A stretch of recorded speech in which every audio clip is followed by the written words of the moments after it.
हिंदी बोरे चैनल पर आप सभी का स्वागत है। आज मैं आपके लिए यूपीएससी पीवाई को ट्रिक्स एंड लॉजिक को लेकर आया हूं। सबसे पहले आप बिना समय गंवाए हुए आपको बताऊं, इस वीडियो के डिस्क्रिप्शन में आपको एक पीडीएफ की लिंक मिलेगी जो आपको टेलीग्राम पे उपलब्ध होगी। उस पीडीएफ को अच्छे से पढ़ना है, जस्ट इसके बाद इस वीडियो को देखना है। साथ में हमेशा बताइए कि कौन से पीवाई की ट्रिक्स काम करती हैं, कौन से लॉजिक्स काम करते हैं, उसको मैं अप्लाई करके बताऊंगा, जिससे आपको विश्वास हो कि रियल एग्जाम में भी ये ट्रिक्स और लॉजिक्स से कैसे काम करते हैं। ठीक है। और इससे पहले आपको बता दूं मैं कि मैंने 2024, 2017 और 2011 का पूरा पेपर सॉल्व करवा के दिया हुआ है। उसकी लिंक भी आपको डिस्क्रिप्शन में मिल जाएगी। तो पूरा का पेपर सॉल्व और लगभग 50 प्लस मार्क्स कैसे आते हैं किसी भी पेपर में, अगर आपको नॉलेज कम भी है, आपका बेसिक ठीक ठाक भी है, अगर आपको ज़्यादा नॉलेज भी नहीं है, फिर भी आप इजीली प्रीलिम्स को कैसे क्लियर करेंगे, तो मैं उसको डिफाइन अच्छी तरीके से किया है। अगर आप चाहते हैं कि मैं इन छोटी वीडियोस के साथ बनाने के साथ साथ ही इन वीडियोस को बनाते रहूं, साथ में मैं किसी भी ईयर का पूरा पेपर दोबारा सॉल्व करवाऊं, कैसे कि मैं 11 का पेपर, 17 का पेपर और 24 का पेपर सॉल्व करवाया है। इसी के साथ अगर आप चाहते हैं तो 23 का पेपर मैं सॉल्व करवा सकता हूं। आपको सब कमेंट करना है कि सर 23 का पेपर सॉल्व करवाइए। अगर आपको 2021 का सॉल्व करवाना है तो आप 21 लिख के कमेंट कीजिए कि sir solve UPSC prelims GS 21 exam. ठीक है। तो आप ईयर का नाम डाल सकते हैं। और देखिए, आपको भी पता, आप इतना टाइम नहीं है कि पूरे पेपर सॉल्व करवा सकें। आपके पास, आपको जो लगता है कि वो पेपर टफ है, जो पेपर आपको आज तक का सबसे टफ लगता है, उस पेपर का नाम लिखिए। मैं उस पेपर को पूरा पीवाई क्यू ट्रिक्स के साथ और लॉजिक्स के साथ पूरा सॉल्व करके बताऊंगा और बताऊंगा कैसे आसानी से आप कट ऑफ के आसपास पहुंच सकते हैं। ठीक है। तो अब मैं शुरुआत करता हूँ चीज की। आप इसकी इस स्लाइड से पहले मैं आपको यहाँ बताता हूँ। आप जब पीडीएफ को पढ़ेंगे तो पीडीएफ में एक चीज लिखा होगा कि जहाँ पे नॉट और नो लिखा हो, उस क्वेश्चन का नकारात्मक ही प्रभाव होता है, यानी वो स्टेटमेंट गलत ही होता है। अब ऐसा क्यों, इसके पीछे हम लॉजिक देखेंगे, क्योंकि देखिए बिना लॉजिक के कोई भी ट्रिक्स आपको माननी नहीं है। किसी भी एविडेंस बेस्ड होनी चाहिए कोई भी चीज। इसमें क्या करना है, अगर नो या नॉट है तो एक चीज समझ जाइए, नो या नॉट है तो वो स्टेटमेंट को नेगेटिव ही बनाती है, जैसे कि हम इसको एग्जाम्पल के साथ देख सकते हैं। और अगर आप यूपीएससी की अप्रोच देखो, अगर आपने कहीं पर भी देखा हो तो हमेशा कहते हैं कि यूपीएससी का अगर आप तैयारी कर रहे हैं, आप एस्पिरेंट हैं, अगर आप अभ्यर्थी हैं यूपीएससी के, तो आपको पॉजिटिव अप्रोच अपना रखना है। तो यानी क्वेश्चंस में भी नेगेटिव इम्पैक्ट नहीं होना चाहिए, नेगेटिव थिंकिंग नहीं होनी चाहिए। तो भले वो प्रीलिम्स हो या मेंस हो, आपको हमेशा पॉजिटिव थिंकिंग लेके चलनी है, और यूपीएससी भी वही लेके चलता है। अगर कहीं नेगेटिव वाला स्टेटमेंट देखने को मिले तो मैक्सिमम टाइम 90% चांसेस होते हैं कि वो गलत होता है। जैसे 51 क्वेश्चन नंबर 24 का क्वेश्चन है ये, यदि संयुक्त राज्य अमेरिका अपने ऋण पर चूक करता है तो यूएस ट्रेजरी बॉन्डों के धारक भुगतान प्राप्त करने के लिए अपने दावों का प्रयोग नहीं कर पाएंगे। नहीं लिखा है, नहीं कर पाएंगे। नहीं वर्ड ही क्या है, नेगेटिव है खुद में, और जहां पे नेगेटिव वर्ड या नेगेटिव स्टेटमेंट होता है तो मैक्सिमम चांसेस होते हैं कि वो गलत होता है। अगर हम इसको गलत करते हैं तो हमारा सीधा सा आंसर आता है कि ए भी नहीं आंसर हमारा, बी भी आंसर नहीं है, और हम हमारा आंसर सी भी नहीं, हमारा आंसर डी आ जाता है। ठीक है। अगर आप 52 नंबर क्वेश्चन देखते हैं तो सामूहिक उधार बहुत उधारकर्ताओं के मध्य उधारकर्ता की चूक डिफॉल्ट का जोखिम बढ़ाता है। जिनकी इकोनॉमी बहुत अच्छी होगी उनको ये अंडरस्टैंड हुई होगी स्टेटमेंट, और जिनकी ठीक ठाक नहीं होगी उनको समझ में भी नहीं आया होगा। फिर भी आप इस क्वेश्चन को सही कर सकते हैं। कैसे? सामूहिक ऋण एक नियत राशि, एक मुफ्त निधि हो सकती है। ठीक है, हो सकती है, किंतु ऋण ऋण व्यवस्था क्रेडिट लाइन नहीं हो सकती। नहीं लिखा है वर्ड तो ये नेगेटिव इम्पैक्ट डालेगा। इसको आप रॉन्ग कीजिए। अगर आप इसको गलत करते हैं तो ये गलत होगा, ये गलत होगा, ये गलत होगा, आपका आंसर क्या आ जाएगा? सी। लेकिन यहाँ पे एक चीज और याद रखने वाली चीज है कि देखिए, कभी भी क्वेश्चन में किंतु परंतु जबकि जैसे वर्ड आए, किंतु परंतु जबकि, उसी तरह, अगर वर्ड आए ना उसी तरह है, तो ठीक है, आपको क्या करना है, आपको रेड फ्लैग दिखना चाहिए। ऐसी चीजों में रेड फ्लैग दिखना चाहिए। पता क्यों? ये वर्ड किसी भी स्टेटमेंट का क्या जो टारगेट होता है उसको चेंज कर देते हैं। यानी हो सकता है कि एक ही स्टेटमेंट पे आधा स्टेटमेंट सही हो तो आधा स्टेटमेंट वो गलत कर देते हैं। तो वो जिस वर्ड का यूज करते हैं वो है किंतु परंतु उसी तरह जबकि। ठीक है। तो इन वर्ड्स को हमेशा याद रखना है, और ऐसा नहीं है कि हमेशा ही गलत होगा। 90% चांसेस हैं इसके गलत होने की। 90% का मतलब क्या होता है, अगर आप 10 क्वेश्चन सॉल्व करते हैं तो आपके लगभग 7 से 8 क्वेश्चन इस ट्रिक से सॉल्व हो जाएंगे। ठीक है। तो इस चीज को भी याद रखना है। तो इसमें 2 ट्रिक्स लग रही हैं, और दोनों ट्रिक्स की बदौलत हमने इस क्वेश्चन को सही कर लिया। ये क्वेश्चन में सॉल्व कर लिया, ये वाला क्वेश्चन सॉल्व कर लिया। अब 58 क्वेश्चन देखिए, लाइन टू लाइन क्वेश्चन दिए यूपीएससी ने। ऐसा नहीं कि लॉजिक्स काम नहीं करते हैं।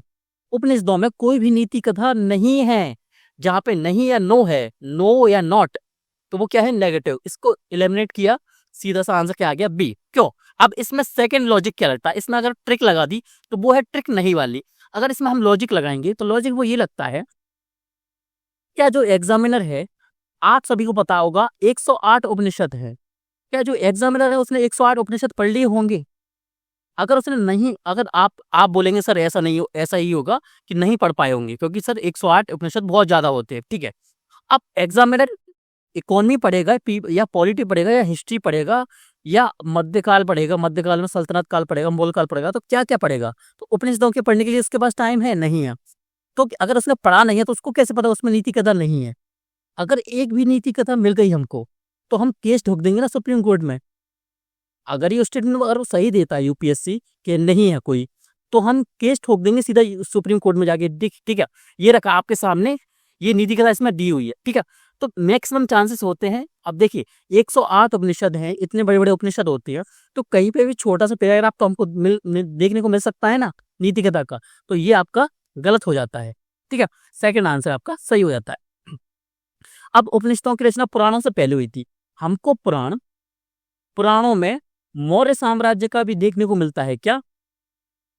मौर्य साम्राज्य के बारे में भी हमको विवरण देखने को मिलता है, जबकि उपनिषद हमको वेदों के आसपास देखने को मिलते हैं। तो कौन पहले आएगा? वेद पहले आएंगे, यानी उपनिषद पहले आएंगे। तो उपनिषदों की रचना पुराणों से पहले हुई, स्टेटमेंट बिल्कुल सही है, ठीक है। अब आगे चलते हैं। याद रखना है ये चीज हमेशा, मतलब जो अगर देखिए, अगर आपसे पेपर बेसिक्स, पहले हमेशा पेपर सॉल्व करते समय आपको ये ट्रिक याद रखनी है। सबसे पहले बेसिक क्वेश्चन ठीक करें। रिश्ता का किस में है? आर्टिकल 21 में टिक कर दीजिए। आपसे पूछे नागरिकता के कौन से अधिनियम हैं, तो आप उनको सही कर सकते हैं। आपसे वो ये पूछे अस्पृश्यता का सिद्धांत किस में है, तो आर्टिकल अस्पृश्यता का जो अनुच्छेद है वो कौन सा है? 17 है। उपाधियों वाला कौन सा है? तो 18 है। विधि के समक्ष समता और समान संरक्षण का अधिकार किस में है? तो आर्टिकल 14 में है, ठीक है। आर्टिकल 15 में भेदभाव को रोकता है वो, ठीक है, असमानता को रोकता है। 16 में क्या करता है? लोक प्रयोजन में, अवसर लोक प्रयोजन में, ठीक है। तो अगर ऐसे क्वेश्चन आते हैं तो वो तो सॉल्व हो जाएंगे। लेकिन जो क्वेश्चन आपको आते नहीं है तो उन क्वेश्चन में हमेशा ट्रिक्स और लॉजिक पर टिके रहे। अपने मन से कुछ भी टिक नहीं करना है। अगर अंधाधुंध टिक करेंगे तो नेगेटिव मार्किंग में चले जाएंगे, आप एग्जाम में फेल हो जाएंगे। तो हमेशा ट्रिक्स और लॉजिक को याद करके रखिए। अगर क्वेश्चन सॉल्व करना है तो सिर्फ इन्हीं की बदौलत करना है, अगर नॉलेज नहीं है तो, ठीक है। अब क्वेश्चन देखिए 38 क्वेश्चन नंबर, ये क्वेश्चन आपको 2022 का मिलेगा, ठीक है। प्रजैविक, जीवाणु और यीस्ट दोनों के बने होते हैं। हो सकता है, पॉसिबिलिटी है। हमेशा जब भी स्टेटमेंट सिंपल होता है, कोई भी वर्ड एक्सट्रीम नहीं होता है, तो उसको हमको ठीक मान के चलना है कि हो सकता है। प्रजैविकों में जीव खाए जाने वाले खाद्य में होते हैं, किंतु भी नैसर्गिक रूप में हमारी आहार नली में नहीं पाए जाते। प्रजैविक बहुत छोटे छोटे होते हैं, माइक्रोवीट्स की तरह, या आप सूक्ष्म जीव बोल सकते हैं उनको, ठीक है। तो प्रोबायोटिक्स होते हैं। तो हो सकता है अगर एक भी आहार नली में एक भी प्रोबायोटिक्स पाया गया तो ये स्टेटमेंट गलत हो जाएगा। इसलिए नहीं का इम्पैक्ट है वो नहीं ही होता है, नेगेटिव ही होता है। इसको एलिमिनेट करेंगे, दो स्टेटमेंट एलिमिनेट। जब भी आप एक स्टेटमेंट को आसानी से एलिमिनेट कर देते हैं तो हमेशा मैक्सिमम स्टेटमेंट के साथ जाएं। तो इसमें मैक्सिमम स्टेटमेंट कौन सा है? इसमें लिखा है 1, इसमें लिखा 1 और 3, तो आंसर सी। 94 नंबर क्वेश्चन को देखिए, ठीक है। अब इसमें लॉजिक लगेगा दूसरा, नेगेटिव वाला नहीं, ठीक है। इसमें नेगेटिव वाला है। वर्तमान में रासायनिक उर्वरकों का खुदरा मूल्य बाजार संचालित नहीं है, यह सरकार द्वारा नियंत्रित नहीं है। जबकि ऐसा है, जिन्होंने पढ़ा होगा वो ठीक है, अगर ना भी पढ़ा होता तो आप सीधा से इसको एलिमिनेट कर देते। अगर नहीं आपने एलिमिनेट किया है तो आपका क्या, एक एलिमिनेट हो गया, ठीक है। इसको एलिमिनेट किया, इसको एलिमिनेट किया, ठीक है। अमोनिया जो यूरिया बनाने के काम आता है, बड़ा प्राकृतिक गैस से उत्पन्न होता है, हो सकता है। सल्फर जो फॉस्फोरिक अम्ल उर्वरक के लिए कच्चा माल है, वह तेल शोधन कारखानों का उपोत्पाद है, ठीक है, सब प्रोडक्ट है, ठीक है। अब इसमें कुछ एक्सट्रीम नहीं है, कुछ भी एक्सट्रीम नहीं है, तो मैक्सिमम के साथ जाना है। जब भी आप एक स्टेटमेंट को आसानी से एलिमिनेट करते हैं तो मैक्सिमम के साथ जाते हैं। अगर अदर जो स्टेटमेंट में उसमें कोई सी में भी कोई भी एक्सट्रीम वर्ड नहीं दिया हुआ है। अब एक्सट्रीम वर्ड क्या होता है, उसकी लिंक भी मैंने एक फोटो आपसे शेयर किया था टेलीग्राम पे, तो उस फोटो की लिंक भी आपको कहाँ मिलेगी? उस सीट की लिंक, सीट बोलूंगा उसको मैं, उस सीट की लिंक भी आपको डिस्क्रिप्शन में मिल जाएगी। तो वहां से आप क्या देख सकते हैं, एक्सट्रीम। अब एक्सट्रीम वर्ड देखने के लिए आपको एक चीज करनी पड़ेगी, वो दिक करनी पड़ेगी क्या, आपको जब भी क्वेश्चन सॉल्व करें, अगर आपसे क्वेश्चन सॉल्व नहीं हो रहा है, आपको समझ में नहीं आ रहा है क्या एक्सट्रीम है, तो आपको हमेशा इंग्लिश वाला क्वेश्चन जरूर पढ़ना है। तो आपको जल्दी समझ में आएगा कि इसमें एक्सट्रीम वर्ड है या नहीं। आंसर 2 और 3, ठीक है। परासूक्ष्म कण नैनो पार्टिकल्स मानव निर्मित होने के सिवाय प्रकृति में अस्तित्व में नहीं है। इतना बड़ा संसार है, लाखों करोड़ों स्पीसीज हैं, क्या कोई नैनो पार्टिकल्स नहीं हो सकता है हमने खोज ना की हो, लेकिन पहले से उपलब्ध हो। अगर मान लीजिए आज नहीं 1 साल बाद मिल गया, तो हम यूपीएससी पे केस कर सकते हैं ना कि ठीक है ये है नैनो पार्टिकल्स, जो कि नेचर में पहले से पाया गया है, ना कि मैन मेड है, ठीक है। तो नहीं है, एलिमिनेट कीजिए। एलिमिनेट करोगे, ये किसके साथ जाओगे, मैक्सिमम के साथ। आंसर डी, ठीक है। अब ये वाला क्वेश्चन देखते हैं। अब ये क्वेश्चन होते हैं माइंड से क्वेश्चन सॉल्व करने के, ठीक है। अब जरूरी नहीं यूपीएससी में आपको हर एक क्वेश्चन की नॉलेज हो। मैं भी मानता हूं, अगर मैं भी एग्जाम देने जाऊंगा या गया था, तो मुझे भी पूरी नॉलेज नहीं थी, मतलब 30 से 40% ही नॉलेज लेके जाता हूं मैं भी, और सभी स्टूडेंट्स मैक्सिमम जो प्रीलिम्स क्लियर करते हैं और जो नहीं भी क्लियर कर पाते हैं उनका भी, ठीक है। लेकिन लॉजिक्स और ट्रिक्स कैसे काम करते हैं, लॉजिक मेन चीज, ट्रिक्स के आगे मैं क्या रखता हूँ, लॉजिक, तो ठीक है। अब इसमें यार इसको पढ़ते हैं। पॉलीएथिलीन टेराफ्लेट के संदर्भ में किसका हमारे दैनिक जीवन में बहुत व्यापक उपयोग है, निम्नलिखित कथनों पर विचार कीजिए, ठीक है। इसके तंतुओं को ऊन और कपास के तंतुओं के साथ उनके गुणधर्मों को प्रबलित करने हेतु सम्मिश्रित किया जा सकता है, जहां पर भी कैन भी आएगा, पॉसिबिलिटी होती है कि 90% वो स्टेटमेंट है वो सही होगा। तो ठीक है, देखिए अगर मुझको नॉलेज नहीं है तो मुझको लॉजिक या ट्रिक्स काम करनी, मतलब इसको अप्लाई करना है, तो मैं इसको एक को मान के सही चलूंगा, ठीक है। इससे बने पात्रों को किसी भी एक्सेप्शन हमेशा होता है, मैंने आपको बार बताया। तो हर एक चीज में जैसे आपको मिल जाए कभी क्या, एवरी, हर एक, किसी भी, तो क्या होते हैं ये एक्सट्रीम वर्ड होते हैं, ठीक है। ये हिंदी वाले एक्सट्रीम वर्ड है जो आपको कोई भी नहीं बताता है। इंग्लिश में आपको ट्रिक्स लॉजिक्स बहुत ज्यादा मिल जाएगी, हिंदी मीडियम में बहुत कोई बताते नहीं है। मैक्सिमम मैंने अभी तक यूट्यूब पर देखा है तो कोई नहीं बता रहा है, ठीक है। हिंदी मीडियम में कोई नहीं बताता है, इसलिए मैं ये सीरीज आपके लिए लेके आया हूँ, ठीक है। अब किसी भी मादक पेय को रखने के लिए उपयोग किया सकता है, तो देखिए किसी भी है, एक्सट्रीम हो गया, ठीक है। एक सही हो सकता है, ठीक है। आगे भी पढ़ लेते हैं और बाकी इसको हटाइए। देखिए जिसमें एक नहीं है उसको तो एलिमिनेट करेंगे हम, और जिसमें 2 है उसको भी एलिमिनेट करेंगे, तो पहले ही हट गया, ठीक है। अब बात रही 1 या 4 या 1 या 3, इससे बनी बोतलों का पुनर्चक्रण या रिसाइकलिंग कर उनसे अन्य उत्पाद बनाए जा सकते हैं, जहां पर भी कैन भी आएगा वो पॉसिबिलिटी ज्यादा होती है। तो आंसर तो आ गया हमारा 1 और 3, लेकिन पढ़ लेते हैं आगे और क्या है। इससे बनी वस्तुओं का भस्मीकरण द्वारा बिना ग्रीन हाउस गैस उत्सर्जन किए आसानी से निपटान किया सकता है। बात किसकी कर रहा, पॉलीएथिलीन, यानी पॉलीथिन से संबंधित कोई कुछ चीज हो सकती है, पॉलीथिन, ठीक है। आप सबको पता है जब हम पॉलीथिन को जलाते हैं तो उसमें से कई हानिकारक गैसें निकलती हैं। तो इसमें क्या लिखा है, बिना ग्रीन हाउस गैस उत्सर्जन किए, तो ऐसा हो ही सकता। अगर हम कोई प्लास्टिक की चीज जलाते हैं, उसका भस्मीकरण करते हैं हम, तो उसमें से ग्रीन हाउस गैस हमेशा निकलेगी। अब जरूरी नहीं कोई स्पेसिफिक गैस निकले, लेकिन कोई ना कोई गैस जरूर निकलेगी। तो 4 एलिमिनेट कीजिए, ये गया, ये गया, आंसर क्या आ गया आपका, आंसर ए आ गया, ठीक है। अब ऐसे आपको लॉजिक लगाना है, हमेशा ट्रिक्स काम नहीं करेगी लेकिन लॉजिक हमेशा काम करेगा। लॉजिक कैसे, अब पॉलीथिन कोई चीज है, तो आपने सुना होगा कि हम पॉलीथिन से, प्लास्टिक से सड़क भी बना रहे हैं, अभी बना रहे हैं, आपने सभी ने सुना होगा इस चीज को। लेकिन एग्जाम में ये चीजें याद आती नहीं है। याद कब आएंगी, जब आप पीवाईक्यू सॉल्व करोगे, तभी आपका माइंड ओपन होगा, आपका माइंड चारों ओर को भागेगा। सोचने का जो आपकी जो सोच है, थिंकिंग है, उसका विस्तार होगा तभी आपके लॉजिक्स काम करेंगे। तो रिसाइकलिंग हो सकती है, अगर आपको सिर्फ ये भी पता होता केवल 3, तब भी आप 2 स्टेटमेंट एलिमिनेट कर देते, ठीक है। ये लिखा है किसी भी, और ये लिखा है बिना ग्रीन हाउस गैस उत्सर्जन किए आसानी से निपटान किया सकता है, ठीक है। अब आपके मन में एक क्वेश्चन और होगा, सर मैंने तो ये भी पढ़ लिया था किया जा सकता है, इसमें भी तो लिखा है कैन भी, लेकिन मैंने क्या बोला है, सिर्फ ट्रिक्स नहीं, लॉजिक। कि अगर आप प्लास्टिक को जलाते हैं, अगर आप खुद से, मैं आपसे पूछूं कि अगर आप प्लास्टिक को जलाओगे, क्या उसमें से जहरीली गैस निकलेंगी, तो आप बोलेंगे सर बिल्कुल निकलेंगी। एलिमिनेट कीजिए, एलिमिनेट कर दिया, ये एलिमेंट पहले हो गया था, आंसर ए आगे पका आ चुका है। ठीक है, अब ऐसे ही आपको हर एक क्वेश्चन को सॉल्व करना है। अब ये हो सकता है टाइम टेकिंग हो सकता है स्टार्टिंग में, लेकिन रियल एग्जाम में जिन्होंने प्रैक्टिस बहुत अच्छे से की है उनको टाइम नहीं लगता है। ठीक है, 69 नंबर क्वेश्चन है, सभी अनाजों, दालों एवं तिलहनों का न्यूनतम समर्थन मूल्य एमएसपी पर प्रॉपर खरीद खरीद भारत के किसी भी आगे नेगेटिव एक्सट्रीम वर्ड केंद्र शासित यूटी में असीमित होता है, अनलिमिटेड। जब भी ये वर्ड देखने को मिले ना, तब ये इसका जो इम्पैक्ट होता है वो नेगेटिव होता है। अब ऐसा क्यों? कोई भी चीज अनलिमिटेड नहीं होती। जियो ने भी ऑफर दिया 2016 में, तो उसने 2017 से उसके पैसे लेना शुरू कर दिया। कुछ भी चीज अनलिमिटेड नहीं मिलती। हमारे पास इतना सारा पानी है, क्या हम उसका अनलिमिटेड यूज कर सकते हैं? नहीं कर सकते। क्यों? क्योंकि 97 कुछ परसेंट तो हमारा क्या है, जो लवर्स युक्त है पानी। ठीक है, मतलब खारा पानी है महासागरों का, तो वो भी अनलिमिटेड नहीं है।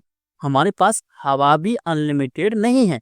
अगर हम पेड़ काटते जाएं तो ऑक्सीजन नहीं बचेगी, तो यानी दुनिया में कुछ भी चीज अनलिमिटेड नहीं है। तो याद रखना है, हमेशा नेगेटिव इंपैक्ट होता है, इसको क्रॉस कीजिए। ठीक है, अनाजों एवं दालों का एमएसपी किसी भी आगे वर्ड राज्य केंद्र शासित प्रदेश उस स्तर पर निर्धारित नहीं किया जाता है जिस स्तर पर बाजार मूल्य कभी नहीं पहुंच पाते, पॉसिबिलिटी खत्म कर रहा है। मैं आपसे बोलूं किसी भी स्टूडेंट से कि आप कभी यूपीएससी क्लियर नहीं कर पाओगे, मेरे कहने से कुछ नहीं होगा, लेकिन अगर उसने क्लियर कर दिया, क्योंकि देखिए पॉसिबिलिटी तो है, अगर वो अच्छे से पढ़ेगा, अच्छी स्ट्रेटजी के साथ पढ़ेगा, मेहनत करेगा, स्मार्ट वर्क करेगा, हार्ड वर्क करेगा, हो सकता है उसके रैंक कम आए, लेकिन सिलेक्शन जरूर होगा। ठीक है, तो इस चीज को आपको मान के चलना है। तो ये भी नेगेटिव इम्पैक्ट किसी भी और असीमित, दोनों गलत, आंसर आपका डी आ जाएगा। ठीक है, आगे चलते हैं। अब मैंने क्वेश्चन को ऐसे ले लिया है, मतलब रैंडम क्वेश्चन उठाए हैं जानबूझ के, और ऐसा नहीं है कि जिनमें ट्रिक्स लग रही थी उन्हीं में। मैंने सिर्फ क्वेश्चन को यहाँ पे टिक करवाया है यहाँ पे, और सिर्फ डायरेक्ट आपके सामने सॉल्व कर रहा हूँ। और मैं किसी भी क्वेश्चन को, मतलब मैं सोचता हूँ, मतलब मैं मानता हूँ इस चीज को, अगर आप 100 क्वेश्चन यूपीएससी के देखते हो तो 70 क्वेश्चन ऐसे होते हैं कि आप उसको थोड़ी सी नॉलेज के साथ, यानी 20% नॉलेज के साथ प्लस 80% लॉजिक के साथ, उस क्वेश्चन को अंडरस्टैंडिंग के साथ, logic plus understanding plus trick के साथ उस क्वेश्चन को सॉल्व कर सकते हो। अब भारत में गन्ने की खेती की वर्तमान प्रवृत्तियों के संदर्भ में निम्नलिखित कथनों पर विचार कीजिए। ठीक है भैया, कर लेते हैं। जब बर्ड चिप सेटलिंग्स को नर्सरी में उगाकर मुख्य कृषि भूमि में प्रतिरोपित किया जाता है, तब बीज सामग्री में बड़ी बचत होती है। हो सकता है, मुझे इसके बारे में जानकारी नहीं है। जब सेट्स का सीधे रोपण किया जाता है, तब एक कल का सेट्स का अंकुरण प्रतिशत कई कल का सेट्स की तुलना में बेहतर होता है। सीधे ये वर्ड कभी भी आए ना, तो थोड़ा सा सतर्क हो जाइए। अब मैं इसमें ये नहीं बोलूंगा कि ये गलत होता है, नहीं, कई सारे स्टेटमेंट मैंने खुद ने पढ़े हैं, वो सही हुए हैं। ठीक है, तो मैं हमेशा यूपीएससी पीवाईक्यू के अकॉर्डिंग एनालिसिस करता हूँ। तो ठीक है, थोड़ा सा बस सतर्क हो जाना इस चीज को देखिए। लेकिन अब अगर इस स्टेटमेंट को आप अच्छे से समझें, ये तो मुझको पता है कि बडिंग क्या होती है। ठीक है, क्या करते हैं कि पेड़ को काट देते हैं और उसको डायरेक्ट, अगर कोई पेड़ है, अगर उसमें फल लगने लगे हैं, अगर उसको हम कट करके यहाँ पे उसमें एक लिक्विड आता है, वो क्या होता है कि पेड़ों को बढ़ाने में काम करता है। ठीक है, उसको लगा के डायरेक्ट कट करके यहाँ से उसको लगा के उसकी जड़ में अगर उसको हम प्रतिरोपित करते हैं धरती के अंदर, तो उसमें से 1 साल के अंदर हमको फ्रूट्स मिलने लगेंगे। ये रियलिटी है, आपको जिन्होंने पढ़ा होगा उनको पता होगा। इसी चीज को हम ग्राफ्टिंग भी बोलते हैं। ठीक है, आप सबने पढ़ा होगा। बडिंग भी बोलते हैं, बर्ड चिप्स भी बोलते हैं। तो इसके बारे में ये बता रहा है। अब मैं आपसे एक क्वेश्चन पूछता हूँ। मेरे पास एक गार्डन है, मैंने उसमें एक पेड़ लगाया। ठीक है, मेरा एक फ्रेंड है, उसने अपने बगीचे में 20 पेड़ लगा दिए। एज इट इज जैसा मेरा पेड़ है वैसा ही प्लांट्स लगा दिए। किसकी ज्यादा पॉसिबिलिटी रहेगी कि उसके बगीचे में पेड़ बच जाएं, कि उसके पास उसको फ्रूट्स प्राप्त हों? तो किसकी ज्यादा पॉसिबिलिटी है? अब आपको आंसर कमेंट सेक्शन में देना है, अभी दीजिए। मैं वीडियो को पॉज कीजिए और कमेंट अभी कीजिए। मैं आपके लिए आपको टाइम देता हूँ 10 सेकंड का, जल्दी से कमेंट कीजिए। ए या बी सब आपको लिखना है, साथ में टाइम को ऐड कर दीजिए उसमें। क्वेश्चन की जब मैंने आपसे पूछा है तो इसी टाइम को ऐड कर दीजिए साथ में, और आंसर दीजिए किसकी मेरी पॉसिबिलिटी ज़्यादा है या मेरे दोस्त की जिसने 15 पेड़ लगाए हैं, तो किसके पेड़ बचने की संभावना ज़्यादा है। तो आप सभी का आंसर, मैक्सिमम का आंसर क्या होगा, आंसर बी होगा। ठीक है, तो ये क्या बोल रहा है, अगर एक कलिका सेट्स का अंकुरण प्रतिशत कई कलिका की सेट्स की तुलना में बेहतर होगा, तो कई कलिकाओं का प्रतिशत अधिक होगा या एक कलिका का ज्यादा होगा। तो आप बोलेंगे सर कई सारी जो कलिकाएं हैं, वर्ड्स हैं, उनकी प्रतिशत ज्यादा होगी अंकुरण की। ठीक है, तो ये स्टेटमेंट गलत हो गया, सेकंड गया। ठीक है, मैंने क्या बोला था, जब भी आप किसी भी क्वेश्चन को स्टेटमेंट को एलिमिनेट कर देते हो इजीली, तो मैक्सिमम के साथ जाना है। मैक्सिमम आपका आंसर क्या है, आंसर आपका सी है। ठीक है, आपका आंसर ये आ गया है। अब जाते हैं हम स्टार्टिंग वाले क्वेश्चंस पे। ठीक है, अब ये वाला क्वेश्चन हमने देख लिया था क्या, नहीं देखा अभी, ये वाले क्वेश्चन देखते हैं।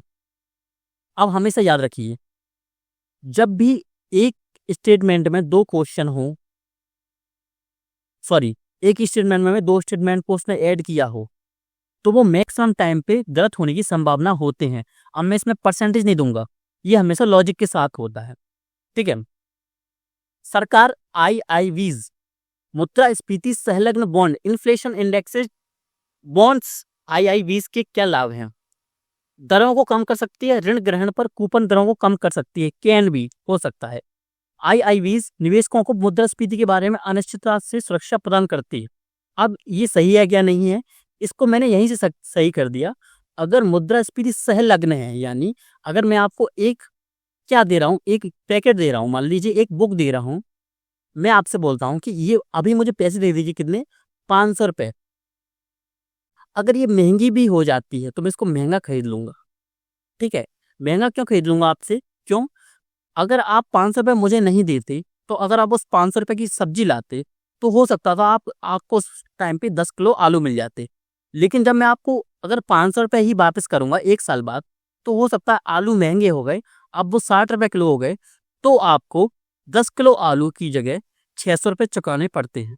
ठीक है, तो इकोनॉमी का कॉन्सेप्ट यही है कि हमेशा मुद्रास्फीति बढ़ती है, तो जो लेनदार है, लेनदार मतलब जिसने पैसे दिए थे और जिसको वापस लेना है, उसको हमेशा घाटा होता है। ठीक है, तो उसने मैंने क्या बोल दिया कि देखिए जितनी मुद्रास्फीति बढ़ेगी तो उसके साथ सहलग्न है, मुद्रास्फीति सहलग्न है, ये वाला जो पैकेट है वो।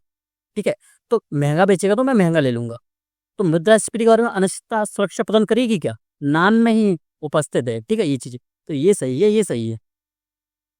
आईआईबीज पर प्राप्त ब्याज और साथ ही पूंजीगत लाभ कर योग्य नहीं होते।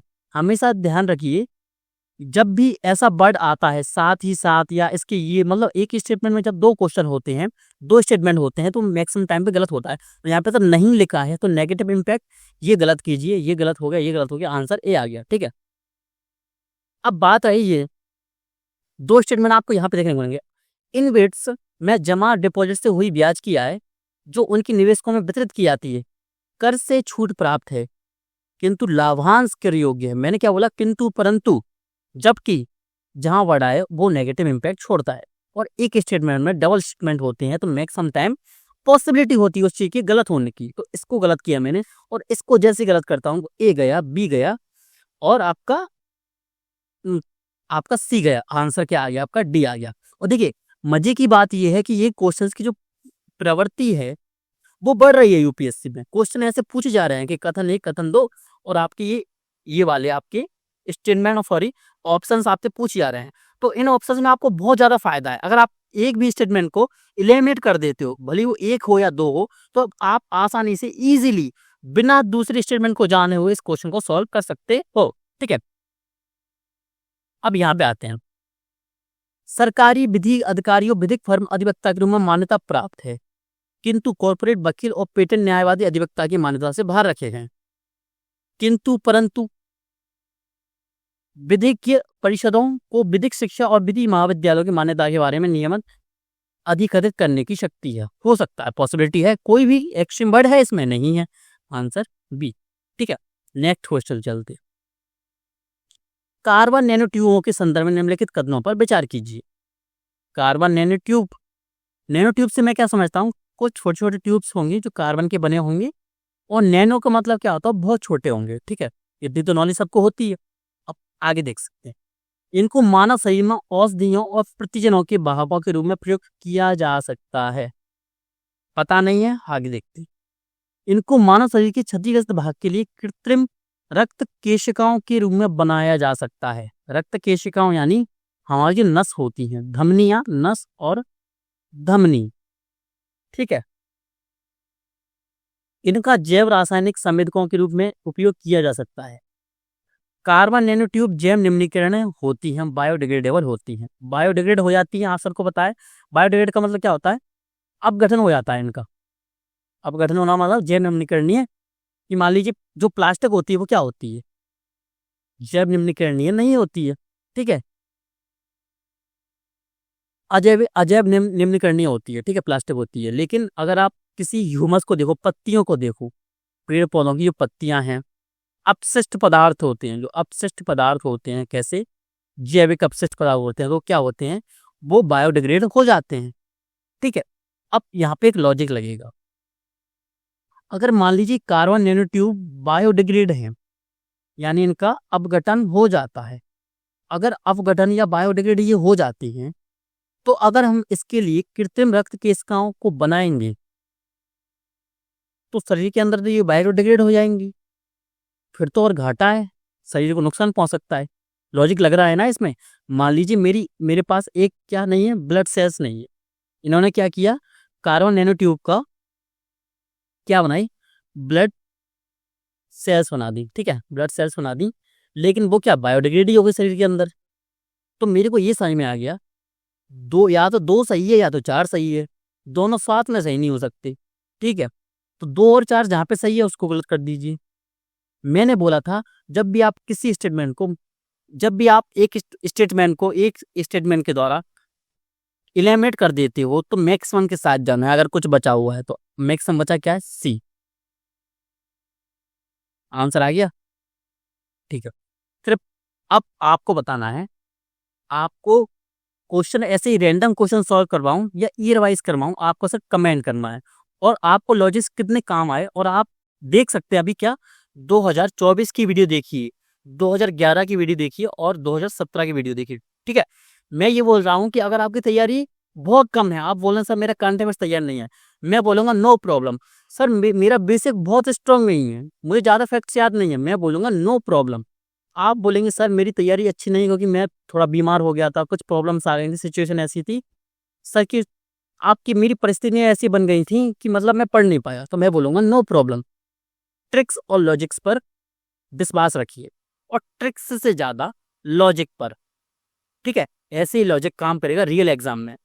तो मैंने जब 2024 का पेपर सॉल्व करके बताया, 11 का पेपर सॉल्व करके बताया, 2017 का पेपर सॉल्व करके बताया, तो उसमें आपको विश्वास होगा इस चीज को देखने के बाद कि हाँ रियल में पेपर में काम करती हैं। अंधाधुंध फायरिंग नहीं की है मैंने। आपको यूट्यूब पर भी कई सारे जो टीचर्स हैं उनको देखने को मिलेगा, और मेंटर्स हैं वो बता रहे हैं कि कैसे नेगेटिव आपके ट्रिक्स और लॉजिक्स काम कर रहे हैं। मैंने भी कुछ वीडियोस को देखा, लेकिन मैंने एक चीज को देखा कि वो कुछ लॉजिक और ट्रिक्स क्या बोलते हैं, वो अंधाधुंध बोलते हैं कि इसको ऐसे अप्लाई कर दीजिए, जबकि हमेशा जो ट्रिक्स होती है उसके पीछे हमेशा लॉजिक होना चाहिए। ठीक है, तो आप सभी का बहुत बहुत धन्यवाद। मिलते हैं आपसे नेक्स्ट क्लास में, और जल्दी से जितनी जल्दी कमेंट होंगे उतनी जल्दी मैं और क्वेश्चंस को लेके आऊंगा, और आपको सिखाऊंगा कि कैसे विदाउट नॉलेज आप क्वेश्चन को कैसे सॉल्व कर सकते हैं, और 2025 में आप एग्जाम कैसे क्लियर करेंगे। ठीक है, तो एक रियल मोटिवेशन की तरह आपको कमेंट करना है कि this year I will clear UPSC plan 25। ठीक है, तो आप सभी का बहुत बहुत धन्यवाद। जय हिंद, जय भारत।